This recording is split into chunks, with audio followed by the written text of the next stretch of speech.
Our next guest landed on Forbes.com's top 100 websites for women. Her blog, The Glass Hammer, was created for women looking to build their career. Joining us now via Skype is founder and CEO of The Glass Hammer, Nikki Gilmore. Welcome, Nikki.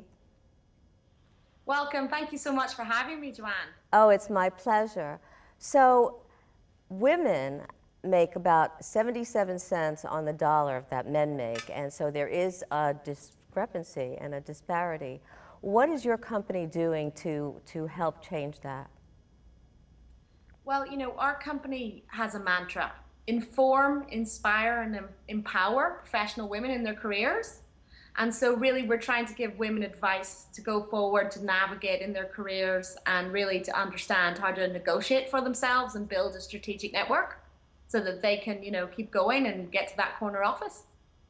So how is it changing, or is it changing, that women in 2020 or 2030 that are going to have more leadership roles and maybe move the gap really lessen the gap so that there isn't that disparity that I was talking about earlier?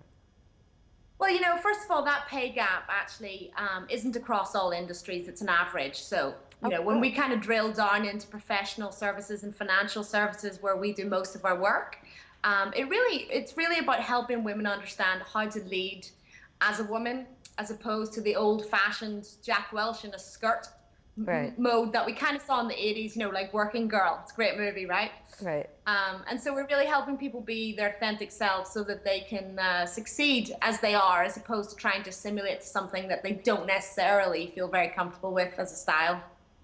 So what do we need to do? What do women need to do? And also, what do men need to do to change that disparity?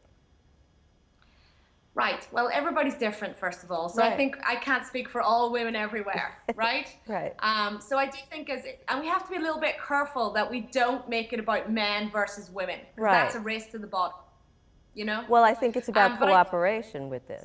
I think it's about being cooperative. Absolutely.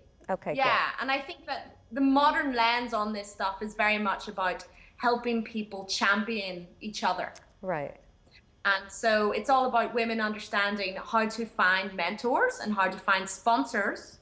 The difference is that a mentor will tell you, hey, do it this way, put on that nice outfit. But a sponsor will really help you, a sponsor will advocate for you in the meeting that you're not in, cash in their chips on your behalf, and they're usually more senior than you are. So really it's about helping women understand that without the power of getting a good sponsor in the firm and having a strong network, you can only advance so far if someone doesn't have your back, so man or woman. So they need a sponsor, and they need a mentor within a corporation or an organization or their company. That I'm sort of getting what you're saying, right? Right. Their mentor can be from anywhere, actually, but their sponsor, it's probably better if it's within the firm you're working, because you might be not able to have access to a senior meeting, and that person's in the meeting and they can say, hey, did you think of Susie for that project? And advocate for you in a way that you can't advocate for yourself necessarily. So they have the advocate there kind of having their back, so to speak, so that they're representing or presenting what you can't do if you're not in that, like you said, that meeting. And I like the idea, Nikki, that you were talking about cooperation, because oftentimes people see, even in the same industry, that there's competition. But I think working together, especially now, working together actually strengthens everybody in terms of where they want to be and moving forward in their lives and in their careers. That's right. We recently did some research for women in tech last year, actually. And, the leadership trait that they valued was collaboration above everything.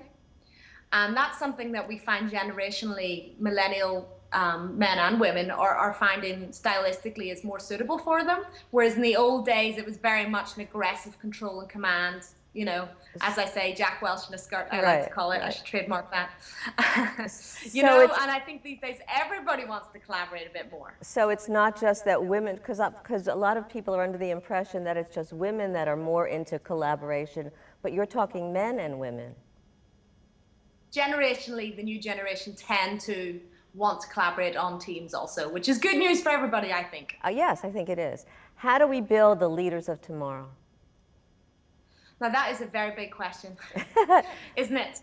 Yes, It give us a little So- snippet there of an answer.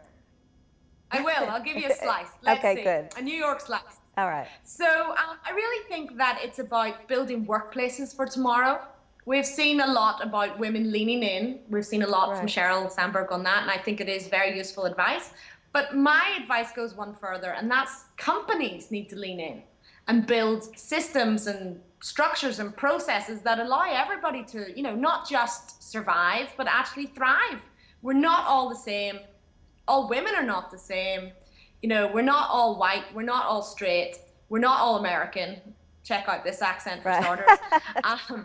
So it really is about understanding that there are multiple realities going on for people at work. And if you want your employees to become leaders and to feel engaged, clear the track so that they have room to run and be themselves and bring their best self to work. So you're talking about building systems within the company, within the organization, and also outside of the organization to bring that in. And I think that's very essential for leaders, and not just leaders, but also for anybody within the job. Absolutely. You have to give people room to lead. And very often there's such a narrow model of what a leader can look like, even still today.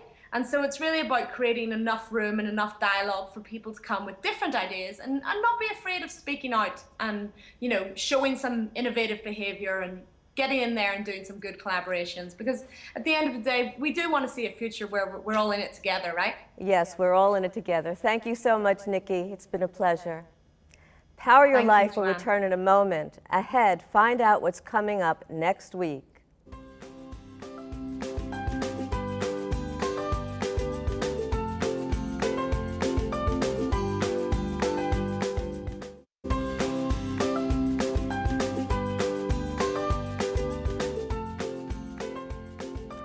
At the top of the show, we discussed healthcare and patient advocacy. As healthcare consumers, we have to be more engaged in our own healthcare and more often than not be our own advocate to really get the treatment that we need. So here's what's important. It's important to get educated about any healthcare concerns that you may have. It's also important to be prepared with your questions before your medical appointment. And also communicate to your doctor or your healthcare provider, not when you're about to leave the appointment, but while you're in the office. Communicate any concerns and desires that you may have. It's important that you take an active role and assert yourself, because this is all about you and about your health. That's it for tonight's Power Your Life. On next week's show, Real Housewives of New Jersey star Jacqueline Laurita joins us to talk about her son's struggle with autism and her hope to inspire others with her story. See you then. Remember that you have the power to power your dreams and power your life.